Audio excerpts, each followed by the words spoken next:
The Case of the Fools of Bedlam. The New Adventures of Sherlock Holmes. By Sir Arthur Conan Doyle and Nora Godwin.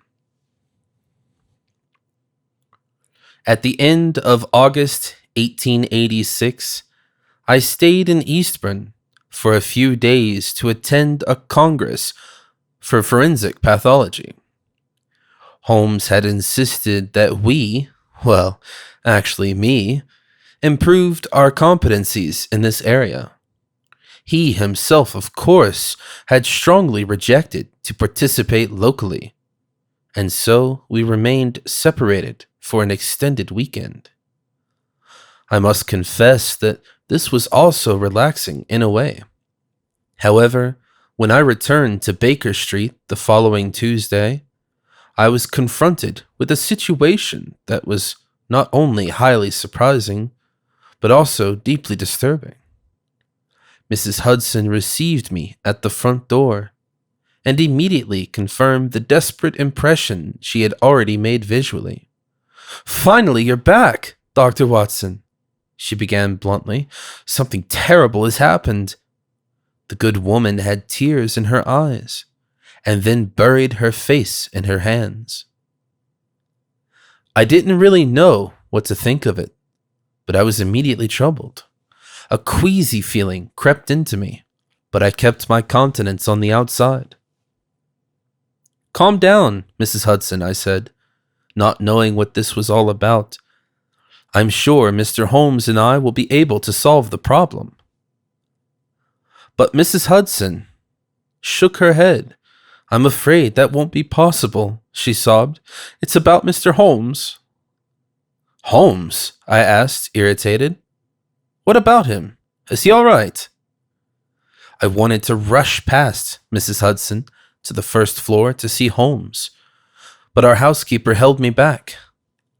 He's not here," she stammered. "They picked him up." "For heaven's sake," I cried. "What's the matter? Is he injured? Don't tell me he's dead." Mrs. Hudson immediately waved off to my relief.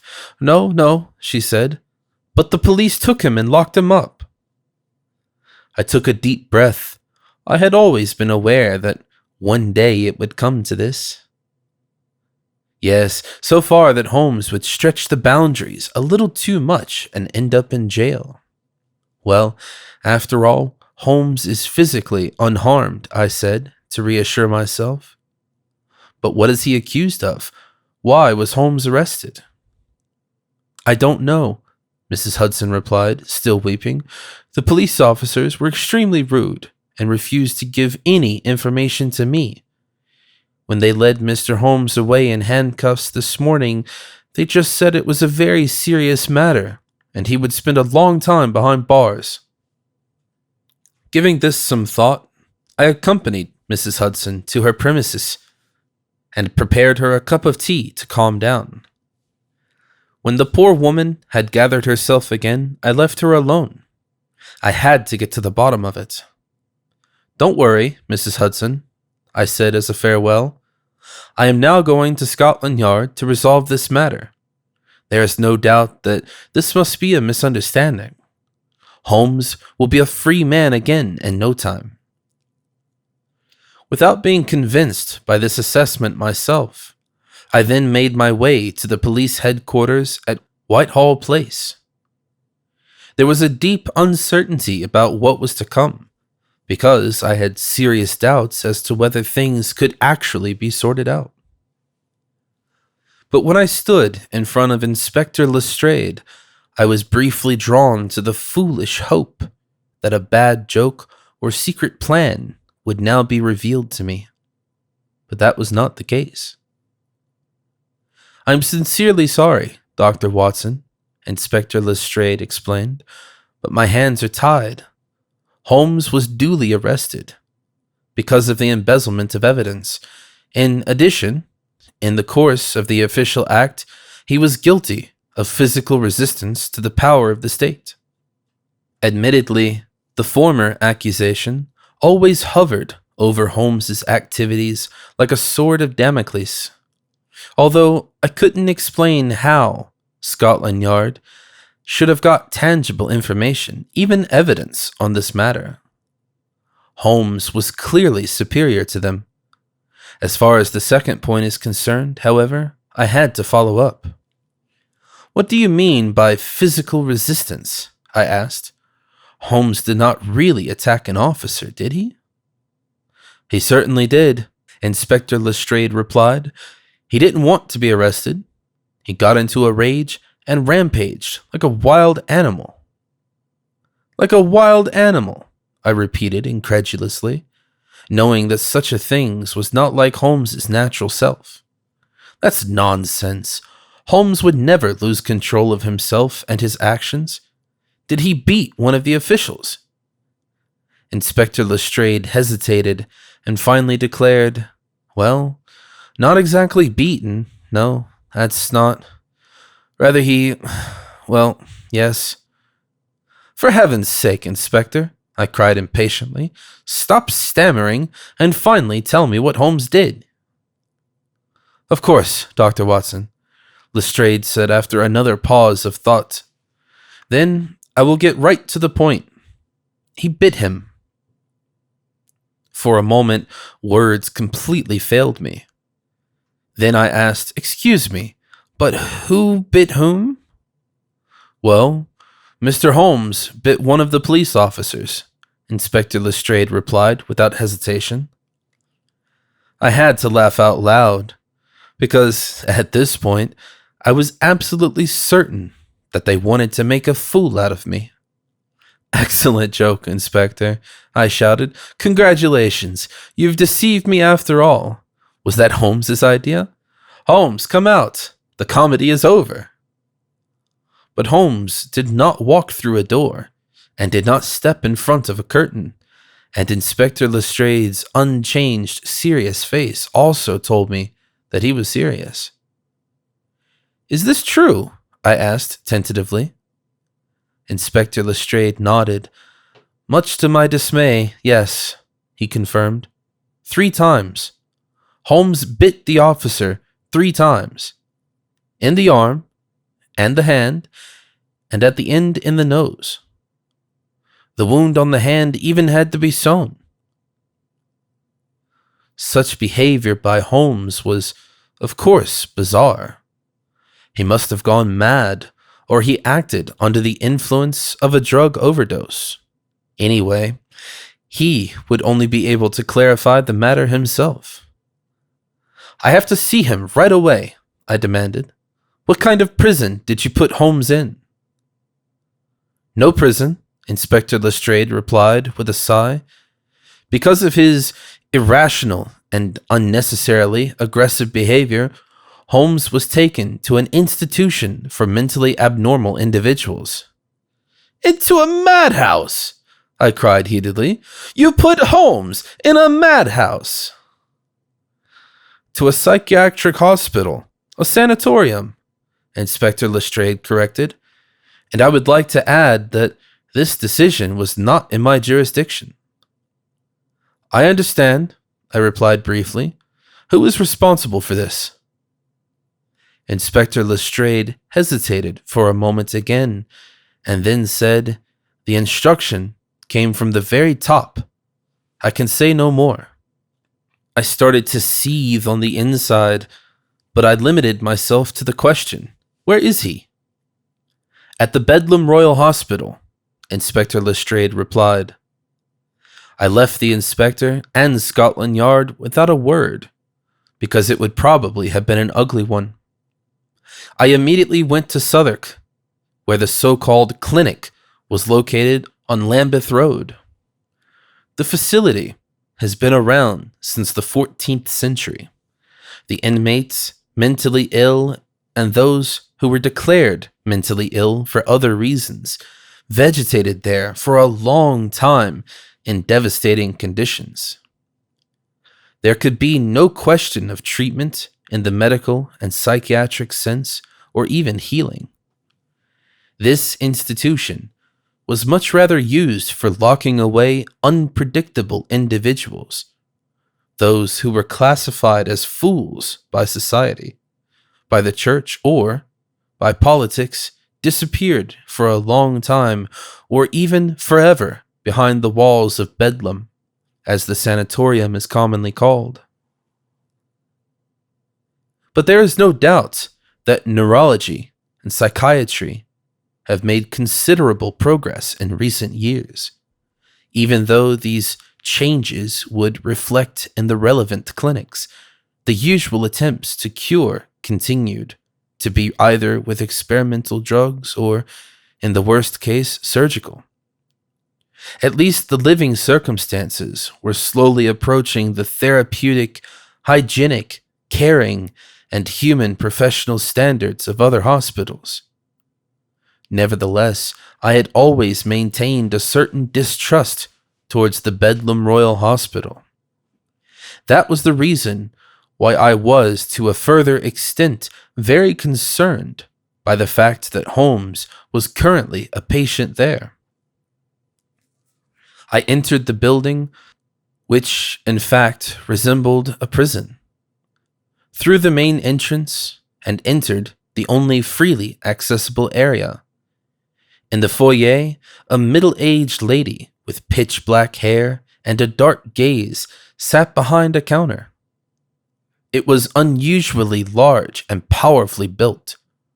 In addition to this reception area, an iron door with large locks led into the actual interiors of the clinic. "Good morning," I addressed the lady. "My name is Dr. John Watson. I was told that my friend, Mr. Sherlock Holmes, was staying here. Would it be possible to speak to him?" The receptionist didn't even look up and shook her head. "You came here for nothing. The chief physician does not allow visits." I was surprised, but of course, I was not going to be fobbed off by that answer.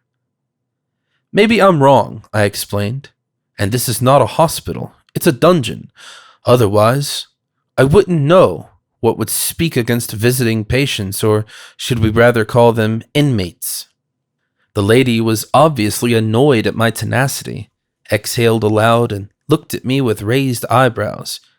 "Dear, highly esteemed sir," she said, "the treatment of mental illness is a highly complex matter. For this reason, the chief physician does not tolerate any improper disorder." I tried to remain friendly and explained in a gentle tone, "Maybe you misunderstood me. I am a doctor of medicine myself, and Mr. Holmes's family doctor. You won't want to deny me access to my patient?" The answer was short. "He is no longer your patient, but ours."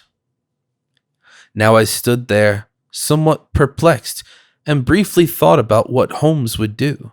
Apparently, it was time for a little cunning. "Madame," I began anew, "I didn't travel 1,000 miles to stay idle. I have taken a leave of absence from my position at the Imperial Royal Psychiatric University Hospital in Vienna, and I am reasonably convinced that your senior doctor does not want to give up a visit from the leading institution in Europe.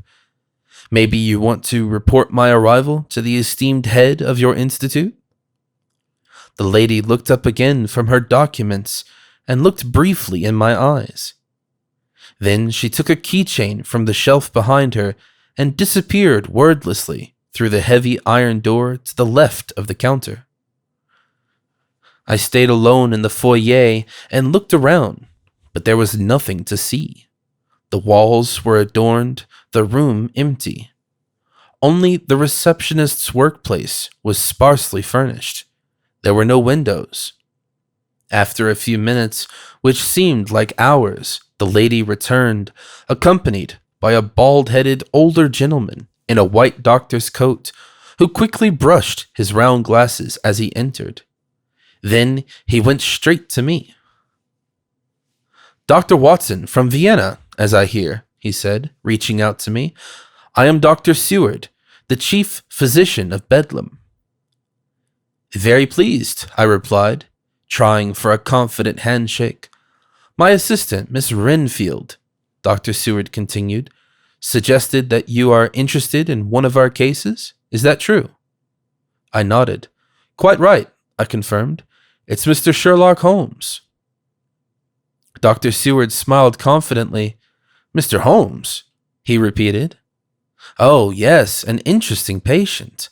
Well, it is of course an honor for us to welcome a colleague from the renowned Vienna University Hospital, and I will be happy to show you our patient. May I ask why you are particularly interested in Mr. Holmes? He's a former acquaintance and a former patient, I said. In this respect, I would like to assess the current state of affairs in order to draw professional conclusions about the course of the disease. I am hoping to get from the specific to the general and to completely new, groundbreaking insights. Fascinating, Seward said. You will have to explain this to me in more detail in an expert discussion.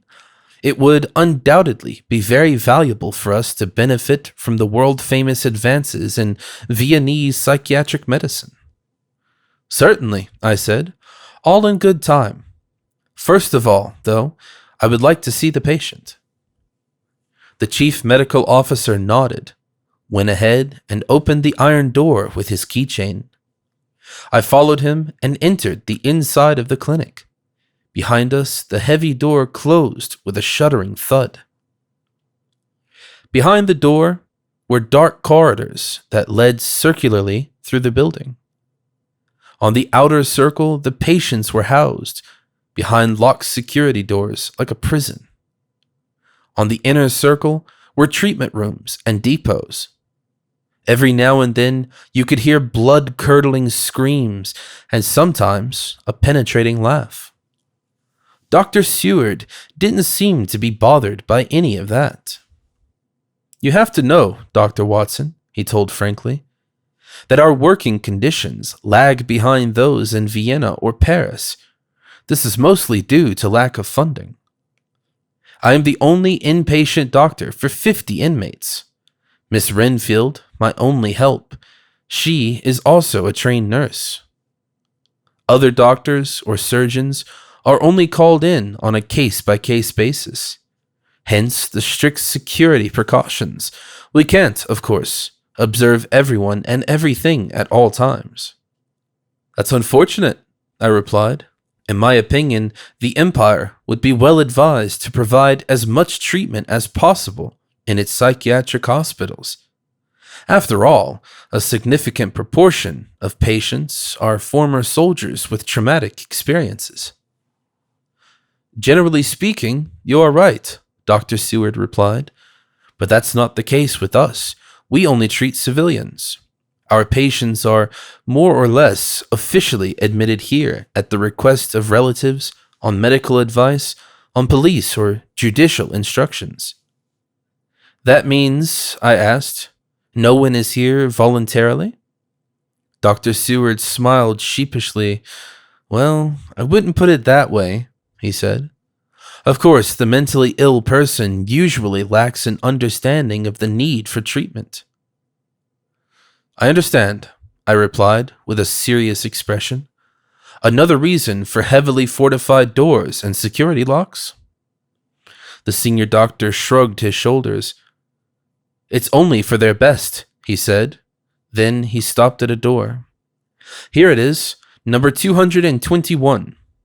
He opened a slit and looked through it. This is Mr. Holmes's room, he said. We can enter. He opened the door and walked in first.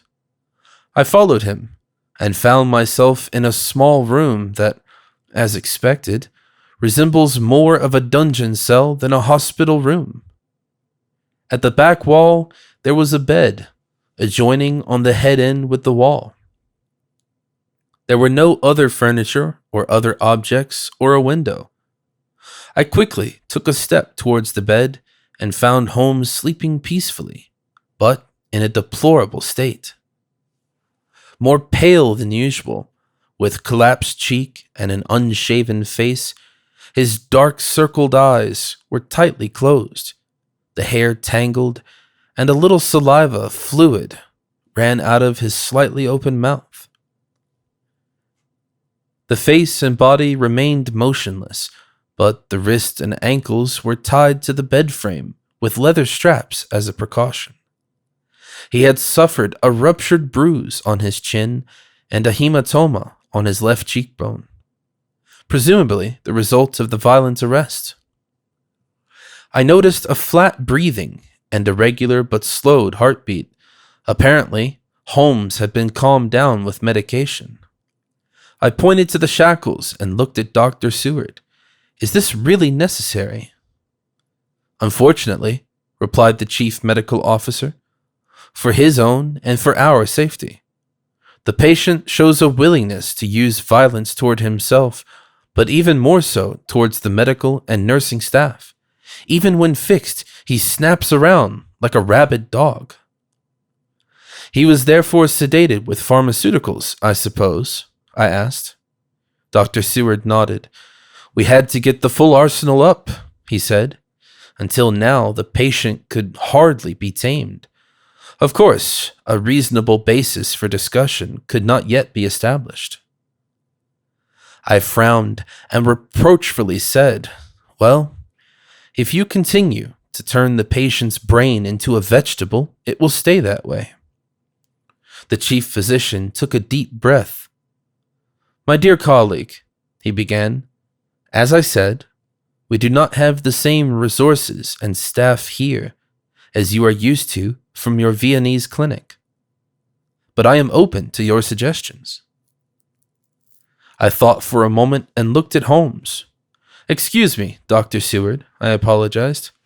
I didn't want to offend you. I am sure you were doing everything in your power. Generally, however, it will be essential to communicate with the patient. Otherwise, promising therapy is virtually impossible. When will Mr. Holmes be responsive again? I'm afraid, Dr. Seward said, while he scratched his bald head, you'll have to be patient for that. The patient won't be conscious for the next 24 hours. Even if he awakens, his state of mind will hardly allow a reasonable exchange of words. That was certainly not what I wanted to hear. After all, it was my ambition to get Holmes out of here as soon as possible. I understand, I said. To what extent can you even say what exactly is wrong with the patient? Well, Dr. Watson, explained the chief physician, we would all like to see that psychiatry already was as accurate as various areas of classical medicine, but, as you know, in many respects, we are still at the beginning of gaining knowledge. As far as I can tell, he has a manic disorder. Delirium sine febre cum furor et audacia is my preliminary diagnosis. You will probably agree with that assessment, won't you? It was not easy for me to conceal my inner anger because this charlatan has just diagnosed Holmes with nothing but madness and craziness. It is a miracle that his therapy proposals did not include bloodletting and exorcism. But I remained calm and replied, Right, Dr. Seward. Superficially, this seems beyond a doubt. Nevertheless, we can only determine the right kind of treatment if we find the cause of his mentally ill state. Before Dr. Seward was able to answer, a hard knock at the door, and Miss Renfield's voice interrupted. Dr. Seward, come quickly. It's about Miss Murray. The chief medical officer hesitated only briefly. Excuse me for a moment, he said, quickly leaving the room. I was left alone with the unconscious and shackled Holmes. I stepped to the bed and grabbed my friend's hand. My dear Holmes, I muttered, what just happened to you? For a few seconds I closed my eyes and, at least, gave myself to despair. But all of a sudden, someone called my name. Watson. I looked around, startled before realizing that the voice belonged to Holmes. He woke up, his red eyes wide open, He clutched my hand with a firm grip. "Watson," he repeated excitedly, "you have to help me." "Don't worry, old friend," I assured. "I'll get you out of here." But Holmes slammed his head back and forth. "No, no," he shouted. "You have to find it right away. Find." "Calm down, Holmes," I said in a soft voice. "What should I find?" Holmes put on a bewildered look. "Can't you hear it?" he asked. I also countered with an astonished expression. "What shall I hear?" "The green light," replied Holmes. The drugs may have afflicted Holmes to a degree. Apparently, he was a little disoriented. "Fine, I'll take care of it," I promised. "But you must also help me. Tell me what happened. Why in God's name did you bite the policeman?" Holmes maintained his incomprehensible state. "The book was always too cold," he cried. "I had to sew all the horse hooves together. Rapido, rapido, even before the locomotive goes to the altar at 31 o'clock. At all costs, striped, not shaken, but in all the crusts of the earth." I tried in vain to discover a sense in or behind Holmes's words, but there was none. He had lost his senses. "Calm down, Holmes," I said, putting my hand on his forehead. But Holmes shook his head vigorously. "No," he loudly ordered. "Don't open. The towers have to dance." Then he stared at me. "You are one of them. You are stuck under a blanket with those. Judas, go away. Help, help." He grabbed my hand to bite it, but I pulled back in time. Now it was certain, and it didn't help to deny it, Holmes had completely lost his mind. He was crazy. The next moment, Dr. Seward returned. "What's going on here?" he asked. "I heard screams."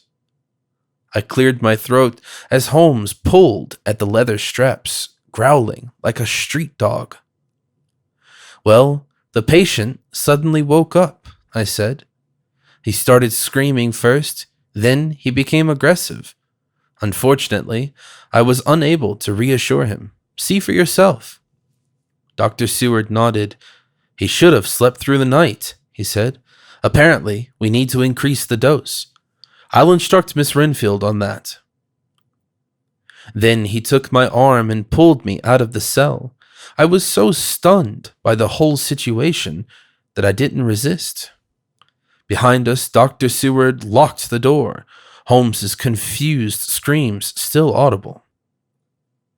At the aisle, the senior doctor directed me towards the main gate and accompanied me. "Well, doctor," he began, "what do you think about this case? Now that you have experienced the full extent of mania and paranoia at first hand."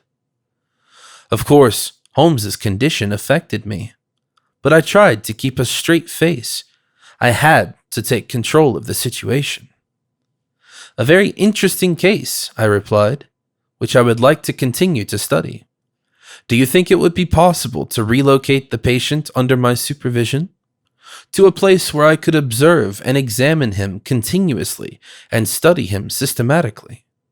Care at home would be conceivable, of course including all security measures and under my personal responsibility." "I can relate to your interest," Dr. Seward replied, "and you are welcome to visit us again, but a transfer will not be possible. The patient has been admitted here and is expected to remain until full recovery, an arrangement from the very top." "The very top?" I repeated suspiciously. Seward nodded. "I can't say any more." "And if there is no recovery?" I asked, even though I already knew the answer. "I am afraid," the chief medical officer confirmed, "in this case, Mr. Holmes would have to remain in this institution for the rest of his life." When I left the so-called psychiatric hospital, everything seemed lost. There was no doubt about Holmes's complete mental derangement, nor that he would definitely pose a threat to his surroundings. He was rightly taken into custody. It seemed that the last case of England's greatest detective was his own case of illness, and this could not be solved. The only thing I could do for Holmes was try to bring him home. Perhaps the familiar environment, with careful care by Mrs. Hudson and my humble self, would provide a chance of healing, however small it is. There was this reference made by Dr. Stewart and Inspector Lestrade about an above instruction. I did not know who or what was interested in admitting Holmes to the Royal Hospital of Bethlem and keeping him there. Perhaps there were forces at work here that acted far beyond my sphere of influence. So there was only one man in the world who could help me now, Holmes's brother, Mycroft. I decided to go to him immediately. As expected, I met Mycroft Holmes at this time of day at the Diogenes Club, a society that Sherlock Holmes always disliked, and which also did not correspond to my idea of conviviality. Too detached, nomen est omen, and the basic attitude was too cynical. When Mycroft saw me, he greeted me with the words, "You're finally here, Dr. Watson." For a brief moment, I was irritated. "You were expecting me?" I asked. "Certainly," Mycroft replied, smiling, raising his whiskey glass and taking a sip. "May I offer you something to drink?" I shook my head. "Thank you," I said, "but I'm here on important business. It's about your brother." Mycroft frowned.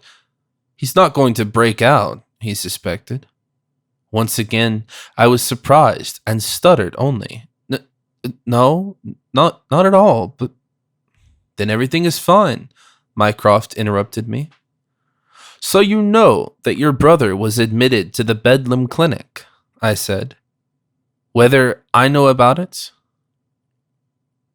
Mycroft repeated with an almost arrogant grin, "I arranged it myself." For the third time, I was not only amazed, but also disappointed. "You?" I asked, somewhat upset. "You are responsible for this. You are taking your own brother to a madhouse. Why, for heaven's sake?" "I had no choice," Mycroft said calmly. "You saw poor Sherlock for yourself." "How do you know that?" I stammered. Mycroft ignored my question.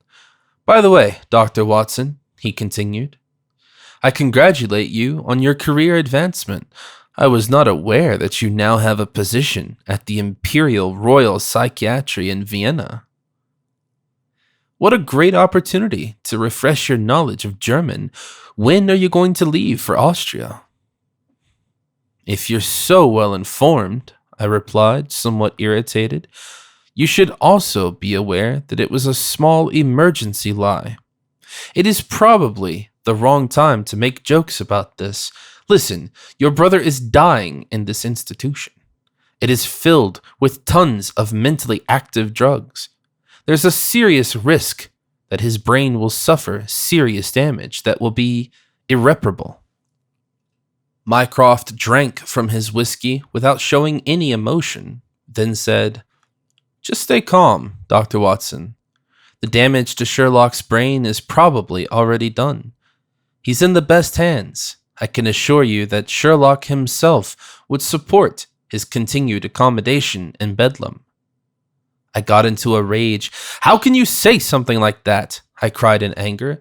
"You are completely insensitive to your brother. You're sending him to his ruin. I didn't realize you had such a nasty character." But Mycroft kept his composure. "Please, Dr. Watson, stay reasonable," he said.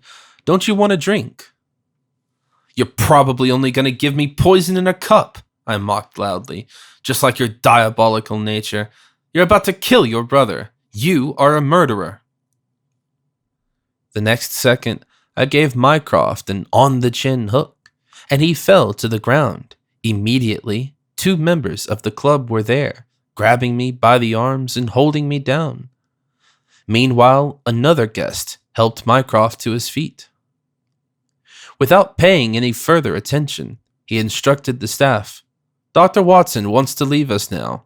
Be so kind and show him the exit." Then he turned around and headed towards the bar. "Mycroft!" I shouted. "You're a nasty rat. Shame on you." But Sherlock Holmes's brother was already ignoring me. Under my loud protest and the laughter of the guests, I was carried out of the Diogenes Club uncomfortably. Again, I was traversing the streets without any prospect of support. I knew it was up to me to help Holmes to be released from this institution. Without a concrete plan, I set off for Southwark. The least I could do was try to have a conversation with Dr. Stewart again. However, I imagined that if reason did not succeed, I might have to resort to violent means. I always had my pistol with me. When I was back in Lambeth Street, it was already dark. Determined, I entered the gloomy foyer where Miss Renfield stood upright behind the counter. "Good evening," I said as I walked from the door to the front desk. Miss Renfield looked up from her papers and gave me a disrespectful look. "Oh, Dr. Watson," she said. "Back from Vienna?" I ignored the remark, but I couldn't think of a suitable reply. "I want to talk to Dr. Seward right away," I demanded. "Sorry," Miss Renfield replied. "Dr. Seward is currently busy and unavailable. You'll have to come back later." "It may be too late," I replied. "I kindly ask you to inform Dr. Seward immediately of the urgency of my request." Miss Renfield shook her head. "Sorry, Dr. Watson," she explained, "but Dr. Seward does not tolerate any disorder while he is undergoing surgery." "With an operation?" I asked. "What surgery?"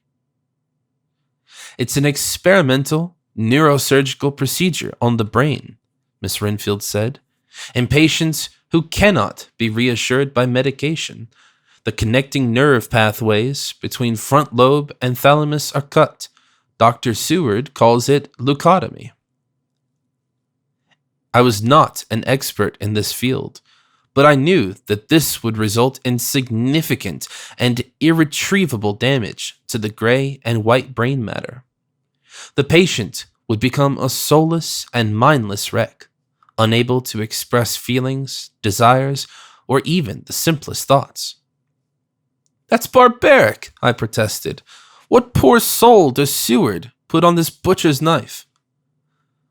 Miss Renfield did not mince her words. "The patient to be operated on is Mr. Holmes," she said without batting an eye. "Mr. Holmes?" I shouted. "Have you lost your mind? You must stop the operation immediately." "It's too late for that," Miss Renfield said.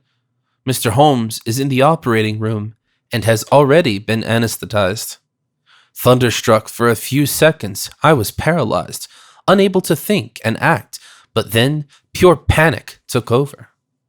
"We have to stop Dr. Seward," I told Miss Renfield. But at first, she didn't make any attempt to get moving, so I pulled out my pistol and pointed it at the receptionist. "Enough," I said forcefully. "Would you do me a kindness and unlock the front door? Of course, with reasonable haste. I would be very much obliged. I would rather not have to resort to using violence." Miss Renfield finally took her big keychain and came out from behind the counter.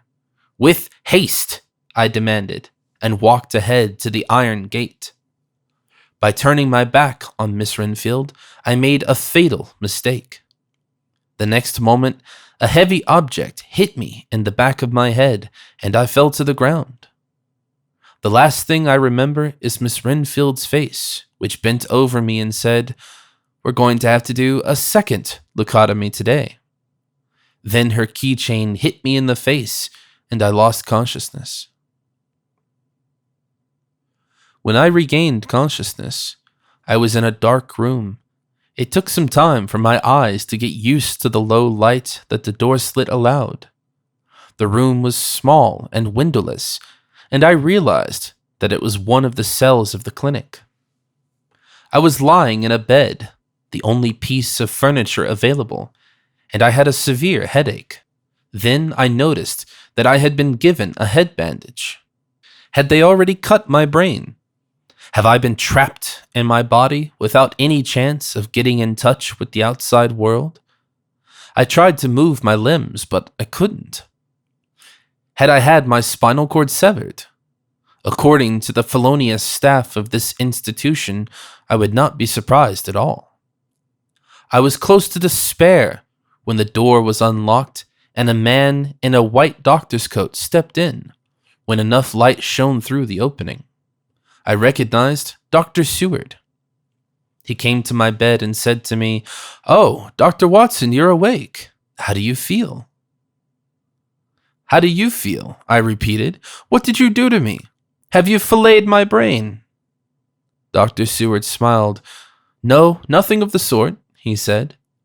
"You are planning to," I cried. "I warn you, don't you dare put your hands on me. I will fight back with all available forces." Dr. Seward only had a short laugh. "My dear colleague," he said, "you are a very renegade patient. We're not going to have to sedate you." "Don't you dare," I replied. "You're not going to get away with it anyway. Scotland Yard has already been informed. The officers must already be here and should arrive at any moment. They will put a stop to your game and hold you accountable." With this empty threat, I played my last trump card. No one would come save me. There was no doubt that I would not survive the next hour. So that would be the end of it. Under the scalpel of a crazy psychiatrist, the last thing I could ask for was certainty about Holmes's fate. "Tell me at least," I asked Dr. Seward, "what you did with Mr. Holmes. Did you murder him? Admit it." But then I heard a familiar voice saying, "Just rest, my dear Watson." Holmes stepped through the cell door, alive and unharmed. "Holmes!"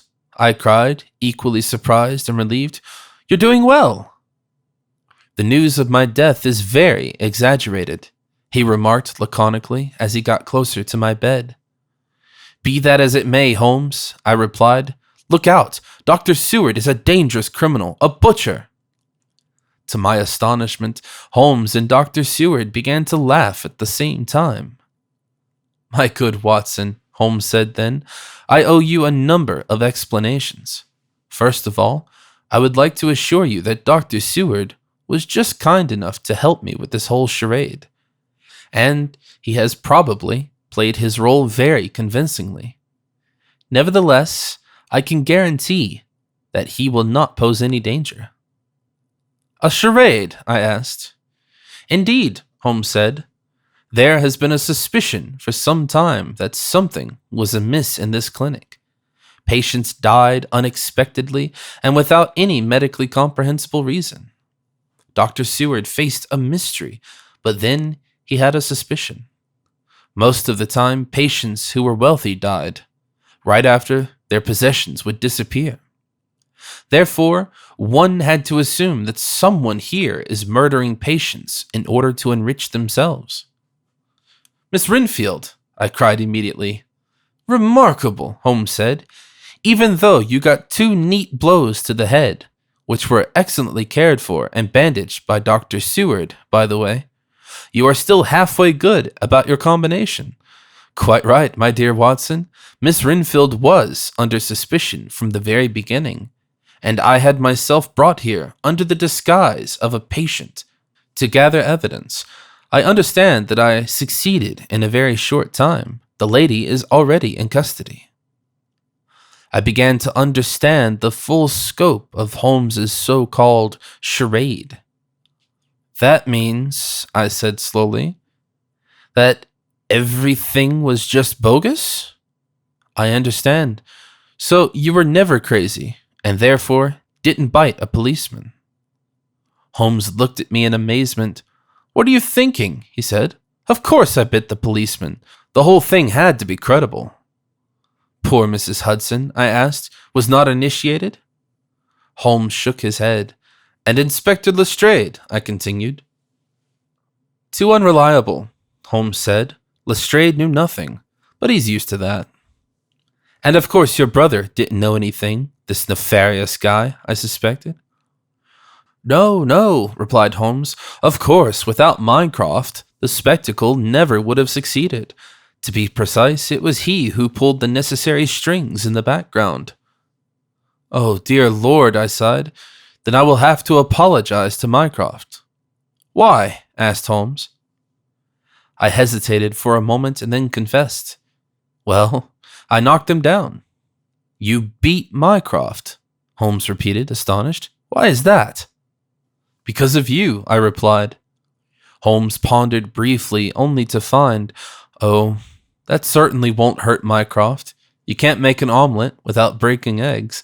Still, Watson, you should not only apologize to him, but also to thank him. It was he who followed you from the Diogenes Club, watched you being overwhelmed by Miss Renfield, and then intervened by calling the police. Mycroft saved you. Only then did Dr. Seward and I come in, bring you here, and take care of you first." "I understand," I said, noticing that I was tied to the bed frame with leather straps. "And why the shackles?" "Oh, sorry," Dr. Seward said, immediately trying to loosen the straps quickly. "Power of habit." I rubbed my freed wrists and looked at Holmes with a serious face. "Well," I began, "I have to congratulate you on your charade. It was indisputable, opaque, and frightening. It drove me to the extreme and put me in danger of death. And this leads me to my central question, dear friend. When would you have thought about initiating me?" "Sorry, Watson," Holmes said, unmoved. "But it is like I said, the whole staging had to be credible." "But I was alone with you in your cell," I cried indignantly. "Wouldn't you have been able to just give me a little hint instead of just sizzling stupid stuff?" Holmes looked at me in amazement. "But I did," he replied. "Did you not understand the hint? Then I probably overestimated your abilities."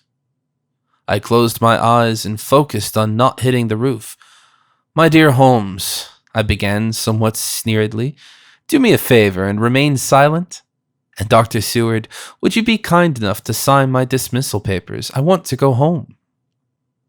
A week later, Holmes and I sat at the breakfast table on Baker Street and studied the morning paper.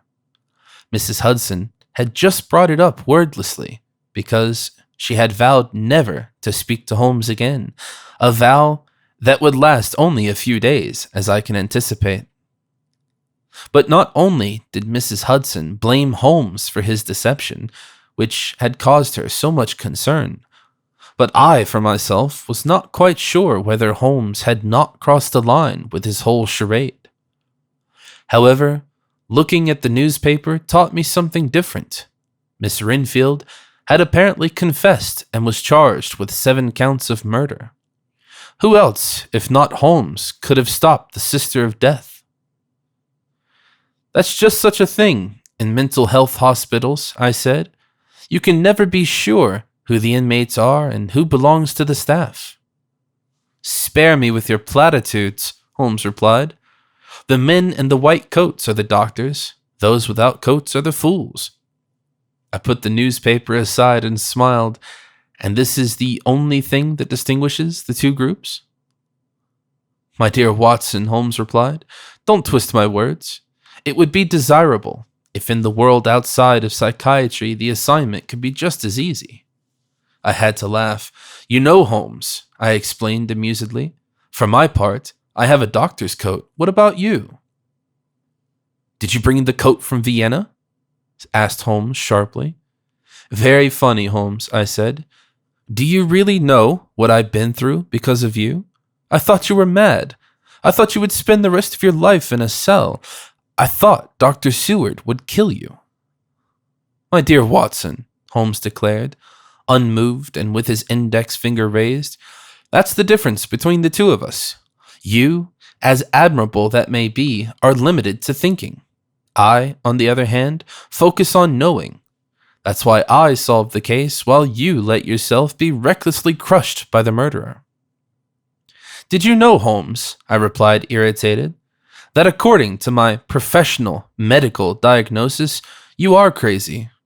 I will request you return to Bedlam as soon as possible."